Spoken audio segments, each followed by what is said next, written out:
आत्ताच माझ्याकडं ही या कामाची वर्क ऑर्डर भेटलेली आहे. ती काय त्या पठाडे जे आहेत त्यांनी नाही पाठवली, ती आम्ही आता जस्ट ऑनलाईन ती डाउनलोड केलेली आहे. आता जे पठाडे जे डेप्युटी इंजिनियर आहे ते काय म्हणाले आपल्याला की 50 लाख रुपयाचं काम आहे आणि बिलो नाही आहे. तर माझ्याकडं ही वर्क ऑर्डर आहे. आता ह्या वर्क ऑर्डरमध्ये मी ते सांगतो तुम्हाला, ही वर्क ऑर्डर आहे कार्यकारी अभियंता सार्वजनिक बांधकाम उत्तर विभागाने दिलेली. ही वर्क ऑर्डर दिली कधी माहिती आहे का? 10/12/2024 आणि हे काम कुणाला मिळाले?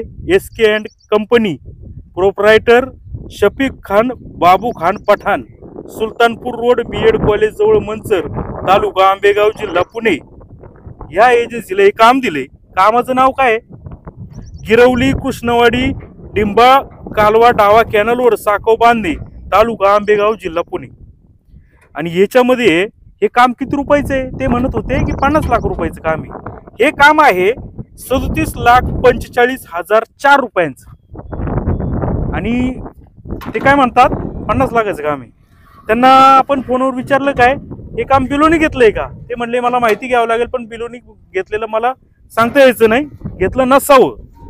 तर मग आता हे काम घेतलंय किती माहिती आहे का? धक्का बसल 32% बिलो दरांनी. मग आता तुम्ही सांगा की 37 लाख रुपयाचं काम आहे, तो ठेकेदार करणार आहे 25 लाखाला. ही कामाची मुदत आहे 6 महिने. आता ही 6 महिन्याची मुदत होऊन जमाना झालेला आहे. आता जवळजवळ 8 महिने झालेत तरी हे काम पूर्ण नाहीये आणि खूपच चुकीचं दिसतंय. तुम्ही बघा आणि तुम्ही तुमचं मत व्यक्त करा. पत्रकार म्हणून आम्हाला काही जास्त काय बोलता येत नाही. कामाचा दर्जा जो आहे तो सुरुवातीपासूनच एकदम अत्यंत निकृष्ट दर्जाचं काम आहे. कारण मुळात त्याचं जे फाउंडेशन आहे ते ज्या पद्धतीने व्हायला पाहिजे, हार्डरॉक लागायला पाहिजे होता.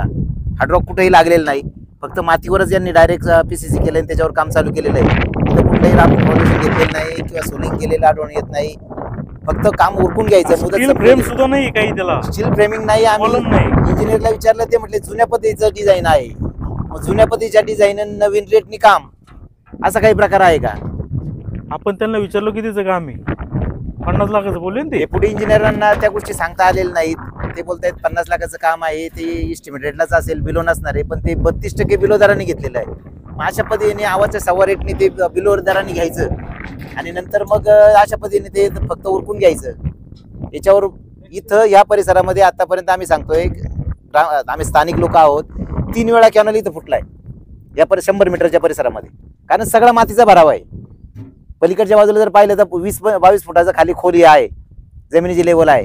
त्याच्यामुळं इथं ज्यावेळेला 8 ते 9 महिने वर्षातलं ह्या कॅनलला पाणी राहतं आणि फुल कॅनल भरून चालतो. अहो, आपण घर बांधायचं असेल, समजा मुरुम लागला नाही तरी आपण हे करतोय, राफ्ट बनवतो. आता हे एवढा पूल बनवणार मातीवर, इथून ज्यावेळेला उद्या ऊसाची हेवी वाहतूक होणार आहे, ट्रक जातील त्याच्यावरून, त्यावेळेला त्याचं काय होईल ही कल्पनाने केलेलीच बरी. अवघड आहे. तर ते इंजिनियर म्हणत होते का मला सगळं माहिती. 2 शब्द बोला जरा त्यांच्याबद्दल. इंजिनियर आता मोरे साहेब जे पटाडे म्हणत होते ना काहीतरी, मला माहिती आहे, मी पाहिलंय. पटाडे साहेब म्हटले मी पाहिलंय, पण इथं त्यांनी जे काही खोदकाम केलंय त्यांचं म्हणणं इथं मुरुम लागला होता. तर मुरुम लागलेला जो खोदकाम केलेला मुरुम कुठे आढळून येत नाही. हा ना, मुरुम कुठे गेला मुरुम? आणि त्या कामगारांना विचारलं, त्यांचे ते आहेत कोण सुपरवायझर की मालक कोणीतरी आहेत, ते म्हणतात आमच्याबरोबर बोलू नका. उघड बोलतात ते, जाऊ दे आता, काय त्यांची पद्धती.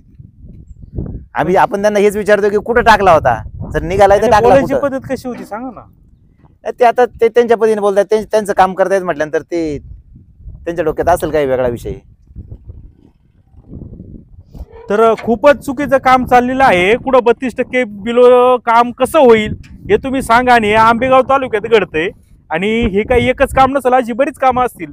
जागृत नागरिक आहेत म्हणून त्यांनी हा विषय मांडला, पुढे आणला, परंतु अशी किती काम आहे. आता या कॅनलवर वाटतं निधी कितीतरी कोटी रुपयाचा पडलाय ना. हो, कोटी रुपयाचा निधी, भरपूर काय शेकडो कोटी रुपयाचा असेल याच्यामध्ये. त्याचं अस्थिरीकरणाचं काम चालू आहे आता. मग आता हे अशा पद्धतीचं जर चुकीची कामं जर होत असतील तर मग हे कुणाच्या फायद्यासाठी? हा नक्की कोणता विकास आहे? हा विकास पाहिजे का? हा कुणासाठी विकास चालवलेला आहे? आणि या विकासामध्ये नक्की कुणाचा विकास होणार आहे हा देखील प्रश्न या ठिकाणी निर्माण झालेला आहे.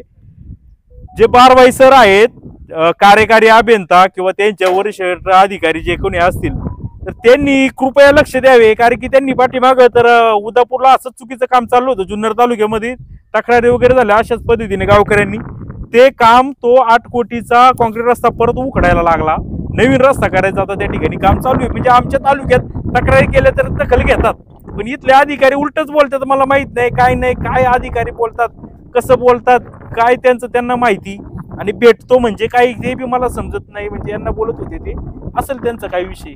आम्ही भेटायला जायचे काही कारण नाही, भेटणे वगैरे ती संस्कृती आपली नाही. आम्ही तुमचे उदापूरचे आणि वरचे तिकडं नांदेघाटाच्या रस्त्याचे व्हिडिओ पाहिले आणि म्हणून आम्ही आंबेगावातल्या पत्रकारांना हे करता उत्तरडे साहेबांना आपण हे करू, कुठेतरी वाचा फुटेल विषयाला असं आम्हाला वाटलं, म्हणून आम्ही जुन्नर टाइम्सला कॉन्टॅक्ट करून या विषयाची कुठेतरी भांडाफोड होईल अशी आपण अपेक्षा करूया. कार्यसम्राट म्हणजे आपल्याला जे विकास पुरुष आहेत, आपले आमदार साहेब, मंत्री राहिलेले वळसे पाटील साहेब, अशा पद्धतीचा विकास या जनतेला नकोय. या जनतेला चिरकाल टिकणारा विकास पाहिजे. जसं चिरकाल तुम्हाला 35 वर्ष या जनतेने आमदार केलेला आहे, इतके वर्ष तुम्हाला भरभरून मतं दिलेली आहे, तसेच आपल्या माध्यमातून कामं ही निदान 35 वर्ष तरी टिकली पाहिजेत, अशा तऱ्हेची झाली पाहिजेत. तर वळसे पाटील साहेब, आपण खूप मोठे आहात, मंत्री आहात, या अधिकाऱ्याने एकदा समोर बसून या कामाची चौकशी आपण ही लावली पाहिजे. जर हे काम जर चुकीचं होत असेल, हे जर खाली कोणताही जर पाया घेतलेला नसेल, तर आपण वरिष्ठ अधिकाऱ्यांना आदेश देऊन या कामाची सखोल चौकशी करावी. आणि हे जर काम निकृष्ट असेल तर हे काम काढून टाकावं. कारण की वळसे पाटील साहेब, तुमच्या तालुक्यामध्ये असं काही घडल अशी आम्हाला देखील किंवा अपेक्षा नाहीये. तर तुम्ही त्याप्रमाणे सखोल कारवाई चौकशी कराल ही अपेक्षा. जुन्नर टाइम्स, गिरवली, आंबेगाव.